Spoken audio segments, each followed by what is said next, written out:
she's going to lead us right back to them.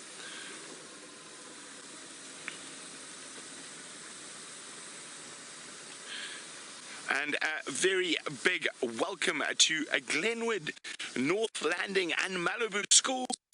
This is your game drive live from the African bush, so please send me questions about these incredible cats we're about to see. I'd love to hear from you, or if any other questions you have about the African bush, we will do our best to answer them for you. Now, we've got a bit of a lion traffic jam at the moment.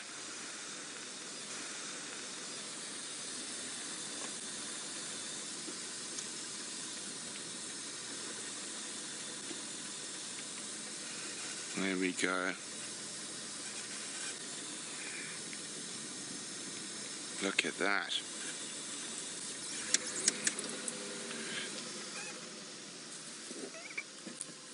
Now, sorry guys, I see you on the Game Drive channel, so there's lots of different people out here. Okay, just to let everyone know, it's Brent, Wild Earth, is in the Nkuhuma sighting. Okay. There we go. Look what's coming up around the corner. It's a big male lion, a beautiful beast in its prime. Like, there we go.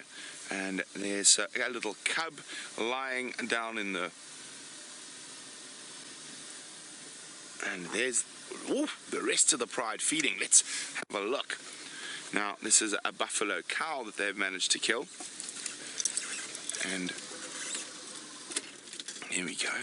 Look at all of them. No more than 6 feet from us. Feasting upon their midday snack. There's 2 little cubs there. Just under 6 months old. Still feeding.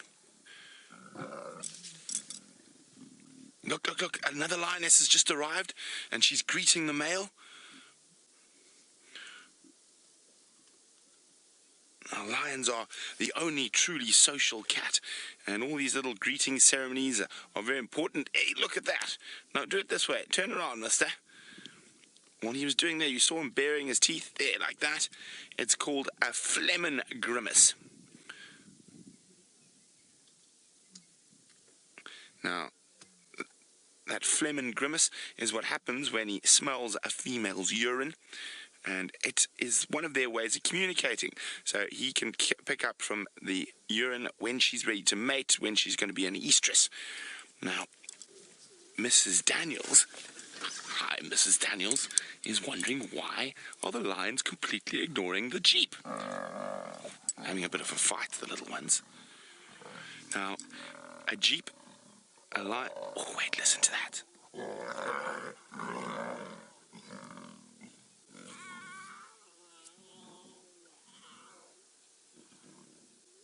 Is the argument over?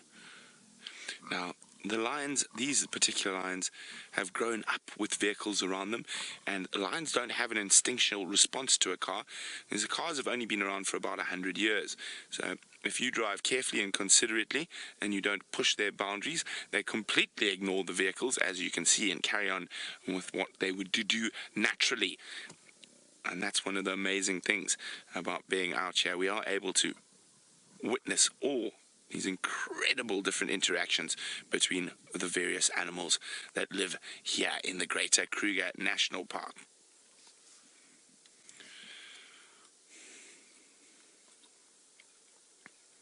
Look at that. So as sad as it is to see a dead buffalo, without the buffalo dying, there'd be no food for those little lion cubs. Now, of course, there used to be 8 little lion cubs, but we'll go into a bit more depth later. So yeah, I didn't quite hear that. Valora was asking, why are the lions so big? Big. Now, Aurora. Aurora wants to know, why are the lions so big? Well, they got to be big so they can catch big things like that buffalo. And of course, if they've got a very fat belly, they're just big because they've been eating too much buffalo. But they have to be big enough to fill their niche in the ecosystem. So they are the apex predator, which means they are the top predator out here, and they have to be big because they eat big things, is the best answer I can give you there, Aurora. Oh, what you got there?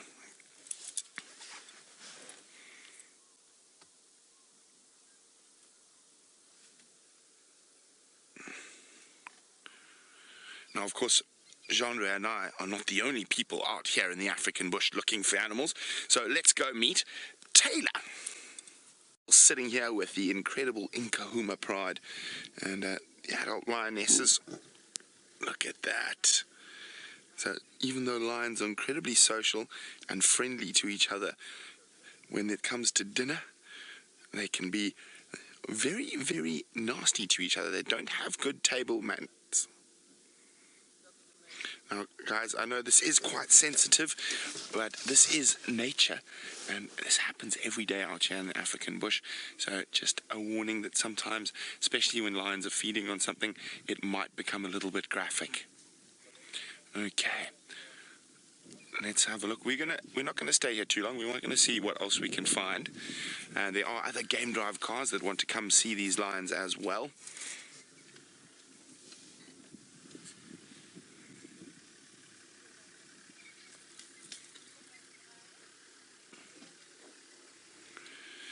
Now, Dirk is wondering how many lions live in this park. Dirk, well, in the greater Kruger itself, the whole population is estimated to be between 1,500 and 2,000. Sorry, yeah, around there. That's the estimate for the whole park.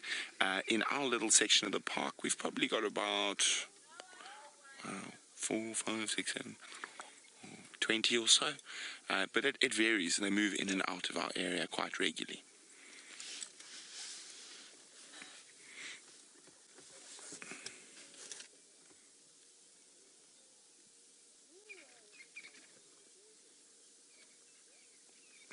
Callie's wondering, do most lions eat buffalo? Now, that one's got stomach content all over its face. She's trying to eat the stomach lining. Of course, she's not going to eat what's inside the tummy, because that's grass, and lions don't eat grass. There we go. Now, Callie was asking, do all lions eat buffalo? Well, if they get the opportunity to.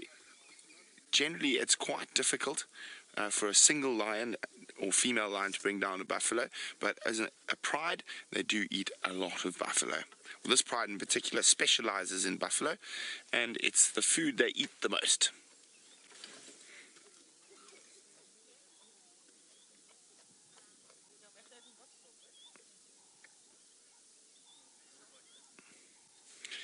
Now, Hannah's wondering, will the lions eat the whole buffalo? Hannah, they'll eat most of the buffalo. They're not going to be able to eat the skull or the brain casing. It's really, really hard. And the big bones in the legs, the spine, and the ribs, they're not going to eat that. But almost all the meat they'll try to take off.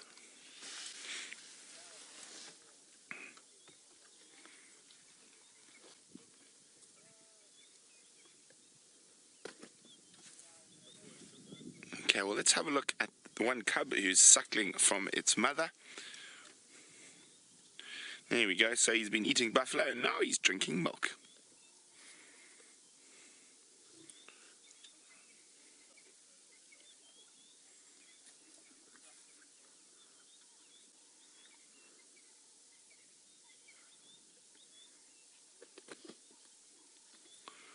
Now, Colin's wondering, do lions hunt in packs? Indeed they do, Colin, except they're not called packs, they're called prides, and they're made up of related females. So all the adult females in a pride will be related, and there'll be moms, aunties, sisters, no uncles, but male lions will come from different areas, and like the big guy who's lying in the road over there, so he's a Birmingham boy, so he's come from about 40, 50 kilometers from here. And that's how lions keep their genetics good, is that the related females stay together, but males change every 4 or 5 years, and that's to stop inbreeding. Now, these are happy looking cubs, big fat bellies. Okay, well, I think we're going to go see what else we can find out in the African bush. We'll leave the lions and let someone else come have a chance to look at them. So while we move out of this area, let's go see what Tayla's up to. and there's lots of you going to be wondering about what's happening with the lions. I'm going to give you a quick brief update, and remember, we can't speculate. We're just going to have to wait to find out what happens. So as you saw, there were only 4 Nkuhuma cubs, and 2 have died, and their carcasses have been collected and have been sent away for testing. So as soon as we know, we will let you know immediately. Now, it is very sad, but so far everything is pointing towards a natural disease, not one that has been brought in by human beings or whatnot. But as I said, we can't be 100% sure. That's just what it looks like so far. And hopefully those other 4 cubs that we've seen there, they look relatively healthy, they look good. Hopefully they're not going to be affected by that disease. Now we've come across 2 lionesses. You can see the one here. They've moved away from the pride, and she's calling frantically.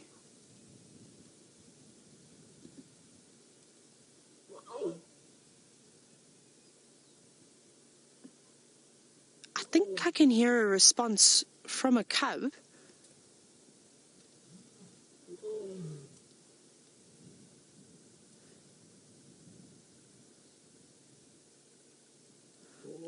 Now, I know how sad this has been. It's been absolutely devastating. I was dreading coming back to the Nkuhumas because it seems as though my floppy-eared girl, my favorite little lion cub, has unfortunately not around. Sorry, let me just speak to my Mike, I'm not sure. So we're going to try and see if we can follow her and just see where she's going. Let me just turn the radio down. Now we're going to try and keep up doing a bit of research on this white muscle disease, and there is an opportunity that these cubs can survive, but the problem is that they need to suckle. They need to stay hydrated, and it's a pity that this has come at this time, because with all this lovely rain we've had, the nutrients in the grass are definitely going to improve, and I suspect that it won't be too long before these Nkuhumas would actually be up and running and be fit and healthy again. Now let's see where she's going to go. Obviously we can't go down into this drainage, but she's calling frantically.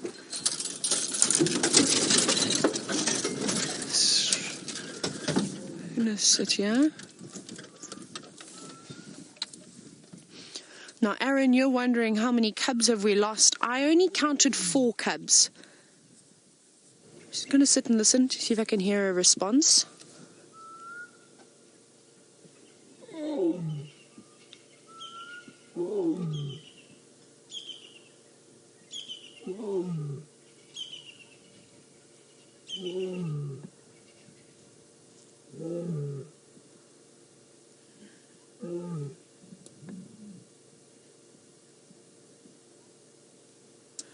I can definitely hear something down in this drainage responding to her. I think it'll be very soft for you all to hear.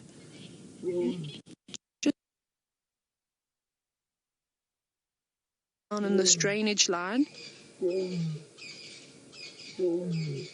And it's very sad because you can see how distressed this female is. She's calling. You can see she's definitely not happy about the situation either.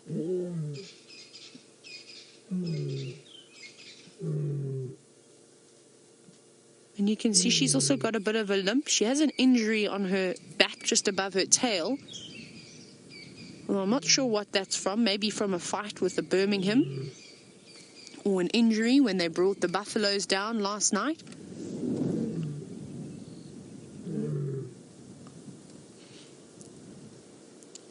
And it's just heartbreaking. I really don't even know what to say. It's just that it's nature, and these things do happen.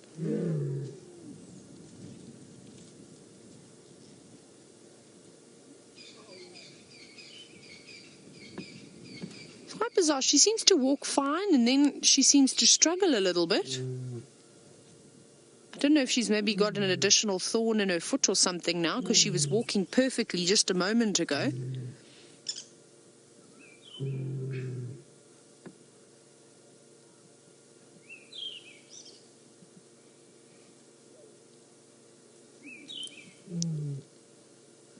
now I'm not hearing any more responses coming out of this drainage system.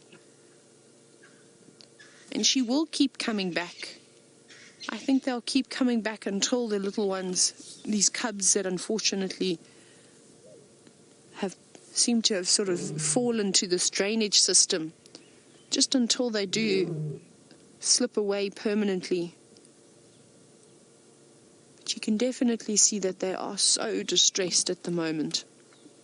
And it's so sad, but all we can do is just watch. It wasn't a disease that was brought in from an outside factor. It's just one of those things that when you have droughts, there are obviously repercussions.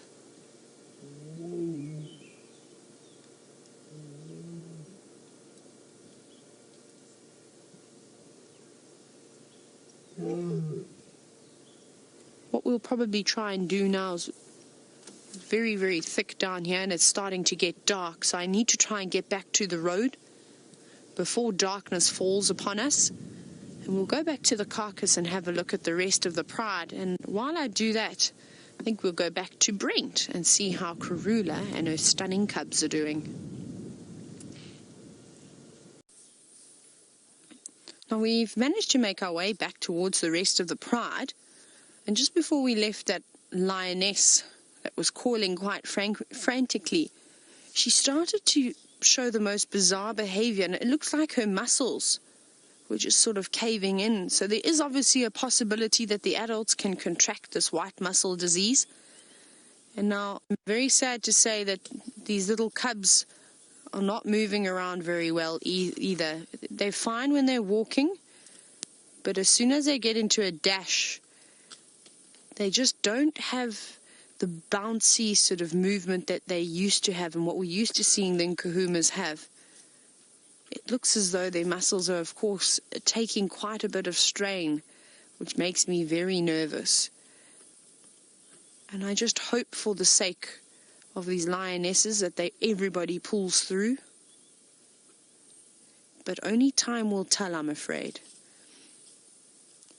But let's hope. I think that the Nkuhumas have got really good genetics. So let's just hope we've had enough rain at the right time and that we're going to see them make it through. It looks like the 3 oldest cubs, and it looks like one cub from the teddy bear group, the one on the left.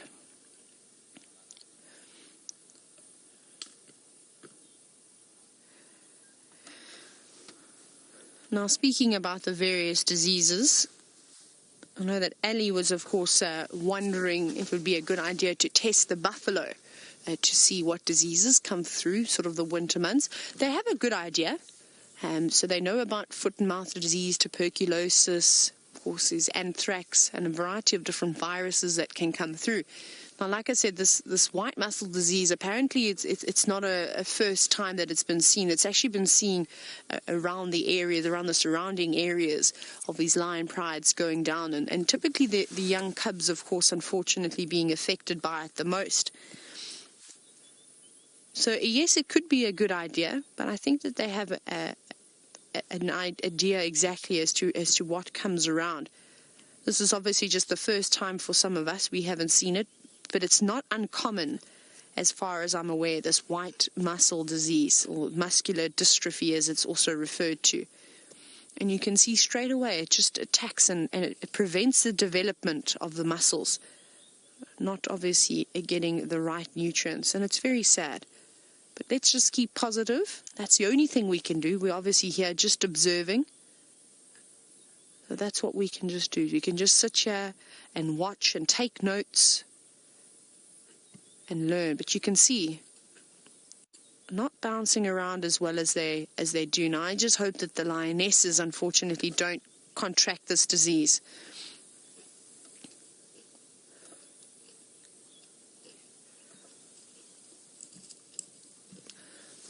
Now, Michael, you were wondering if the health of the buffalo has got anything to do with the health of the cubs, or is it just because of the poor nutrients that the mother is eating and then turning it into milk? No. So it's whether they drink it from the mother's milk, so the poor quality of milk, or if they are feeding also on poor quality meat, because we've seen that female now, and it's going to be interesting to see what happens.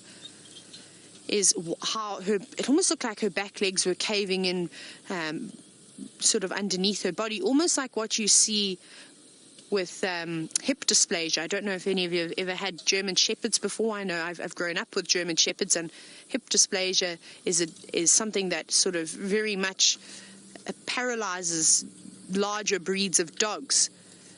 And it's got to do with them feeding on this poor quality of buffalo too. And then, of course, but the cubs are affected by it the worst, because they are not just feeding on the carcass, they're also where maybe they wouldn't get the good nutrients from. Normally they'd get the good nutrients from mom's milk. Now they're not even getting that.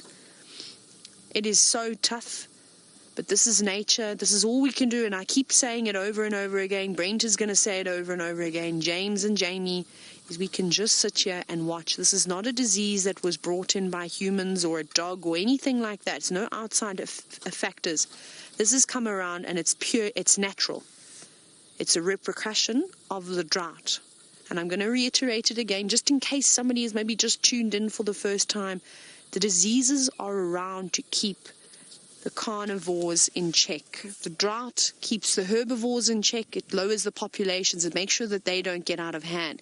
And some way you need to do the same thing with the predators. And it's just sad that it's all just happened at this time. But we'll see. The clouds are big and they're forming in the distance. I think the rainy season is on its way.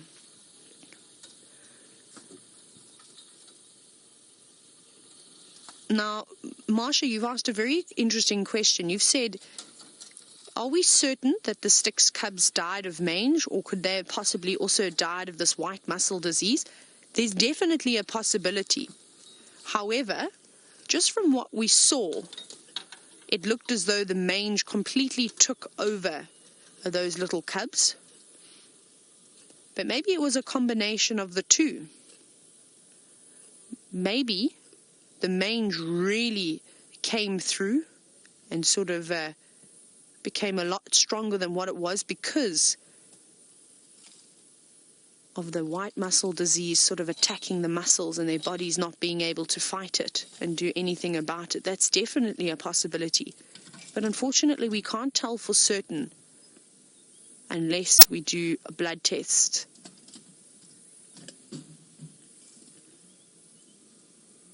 Now, we have taken one of the cubs that has passed away. I do want to let you know this, and we are going to send the cub off to Onderstepoort, which is the biggest veterinary sort of university that we have in South Africa. That's located in Pretoria. We're going to send it off, and we're going to see what they say.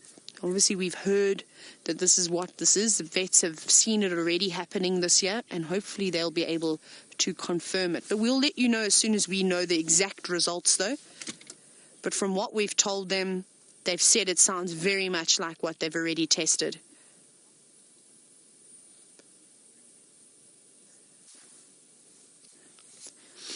Now, it's getting very dark. I can't, unfortunately, put any lights on these lions because of the cubs in and amongst that male feeding. I don't want to, of course, blind the cubs and cause any attraction, especially with there's a carcass around here, and with the lions seemingly being a little bit on the weakened side. If a hyena comes through, we don't want to entice that. So no, I thought it was a hyena. It's not a hyena. We're actually going to have to leave these lions now and let them carry on. But what we will do is, I'm sure first thing in the morning, we'll come around here and have a look and have an investigation. Now, I suspect that one lioness has maybe gone for a drink, so maybe we'll actually quickly go and check shortcut the pan on Gallagher shortcut. Let's go have a quick look there.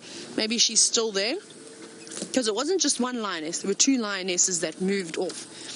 Let me just leave this site. Let me just tell everyone that we're going to leave it. Ooh.